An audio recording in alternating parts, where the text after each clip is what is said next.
Hey folks, Wally DM here. Today our adventuring party has found a control room with a glass panel that they can use to manipulate some floating platforms in order to get across a large pit. Now this encounter was inspired by one of the most famous video game puzzles of all time, and we'll be using the shapes from that puzzle in order to build our bridge across this cavern. Now if you'd like to see the written version of this puzzle along with the images so you can print them out and use them in your own game, you can find them over in the puzzle room section of our Discord community.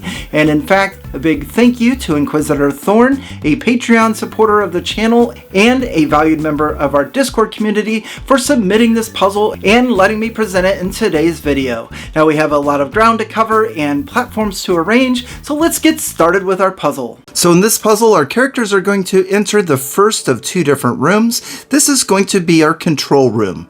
As they come into this area, they're going to see a door that is across from them with some stairs going up, and to the right of this iron door, they're going to see a vertical glass panel that's built into the wall. So when our characters take a closer look at this glass panel, they're going to see 7 tiny objects or puzzle pieces that are inside of it, and they're stacked on top of each other. They also notice that there is a simple hook lock at the bottom, and they're able to determine that if they were to unlatch this, then the pieces should fall out of the bottom. The characters also notice that there appears to be an open slot on top of the glass panel where these little puzzle pieces or objects can be placed back in. Now if you're running this for the players in your game, you're going to want to have something similar to this on a virtual tabletop or in person in real life. Now I picked up the Tetris board game, and I'll put a link in the description below if you want to do the same, but you could also do this by printing out the images that you can find over in our Discord community in the puzzle room, or creating your own. This is definitely going to be a hands-on puzzle, so it's going to be advantageous for you to be able to give something to your players so that they can work out with the puzzle. Be sure to let me know how you would present this to your players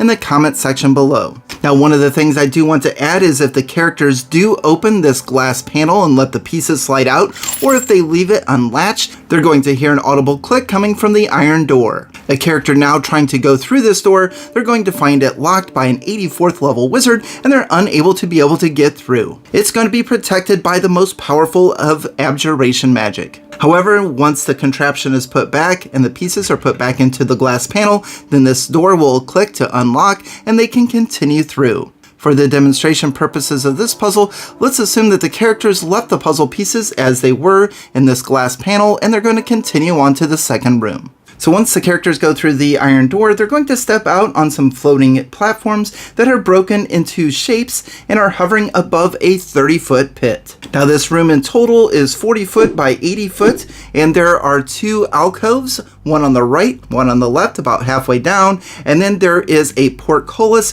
all the way across that is floating 30 feet above the pit, which seems to be the way out of here. But at this time, the portcullis has iron bars that are going vertical and horizontal. Now if any character would like to make a DC 12 Intelligence Arcana check, they're going to be able to determine that the floating platform pieces that they are on correspond to the shapes in the glass. And on that same roll, if they get a 15 or higher, they can also determine that these platforms are temporarily manifested through conjuration magic. Now if the characters were to look down into this pit, they're going to see that it's 30-foot drop, and with a DC 12 Intelligence Nature check, they're going to be able to determine that this pit below that is covered with trees, bushes, and thick vegetation could be harboring some predators. Now if a character were to peer down into this pit, they're going to be brushed back by an attack of large thorns, about the size of miniature javelins. Now these are being shot up through the open space, and a character making a DC 15 Intelligence Nature check is going to recognize these as thorn slingers, and they seem to be prowling the entire pit, and if any of the characters were to try to climb the walls or to fly or even climb down into the pit,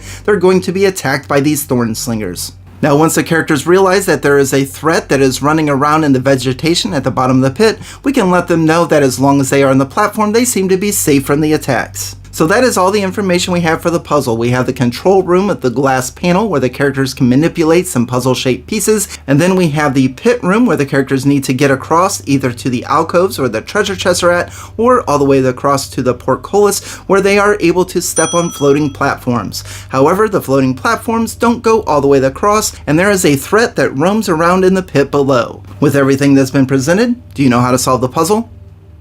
I'll give you a second if you'd like to figure it out. Did you get it? Great! Let's go over the answer. So the players should be able to determine that their characters are going to need to go back into the control room where the glass panel is located, and they're going to need to rearrange the puzzle pieces inside. So the first thing that they're going to need to do is they're going to need to remove the pieces, and then when they do that, the door is going to lock. So the players can take the puzzle pieces and rearrange them and then put them back into the glass panel, and by doing this, that should change the floating platforms that are in the other room. Shown here is going to be the first configuration that they're going to need to be able to do, because as a reminder, the portcullis on the other side of the room is blocked with vertical and horizontal iron bars. So with the puzzle pieces in the control room in the current configuration, the characters can now successfully walk across this pit over to both of the alcoves and open the treasure chests. Inside of each treasure chest can be some treasure if you would like, but our main objective is going to be a lever that's inside of it. And when they pull the levers, one of the levers is going to remove the vertical iron bars on the portcullis, while the other lever will remove the horizontal ones. And if you would like to make this puzzle a little bit easier for your players, they could also find additional puzzle pieces that they could put into the glass pane in the control room. But in today's video, we're going to continue without these. However, let's remember that now that the portcullis is open, the characters should still probably not try to navigate the pit, climb the walls, fly across, or try to teleport over, because the thorn slingers are still roaming around. Again, the characters are safe as long as they are on the floating platforms, but any attempt to try to jump across, trying to climb the walls, trying to fly across, then they're going to be hit by a barrage of thorns. So once they have pulled the levers in both of the treasure chests, then it's best for the characters to go back into the control room, release the puzzle pieces, and then reconfigure them once again so that they can go across the room. So by arranging the puzzle pieces in the glass panel, the characters can then move the floating platforms so that they can make a bridge all the way across this 30-foot pit, avoid the thorn slingers or whatever hazard that you have planned for them in the pit below, and they can safely make it across to the now open portcullis and continue on with their exploration. So that's all I have for you today. What did you think of the puzzle? Is it something that you could use in your game? And if so, what would you do differently? In particular, instead of foliage or the thorn slingers, what would you put in this 30-foot pit? And once again, thank you to Inquisitor Thorn for submitting this puzzle to the puzzle room section of our Discord. If you'd like to check it out, I'll put a link in the description below. Thank you very much for watching, and on to the next.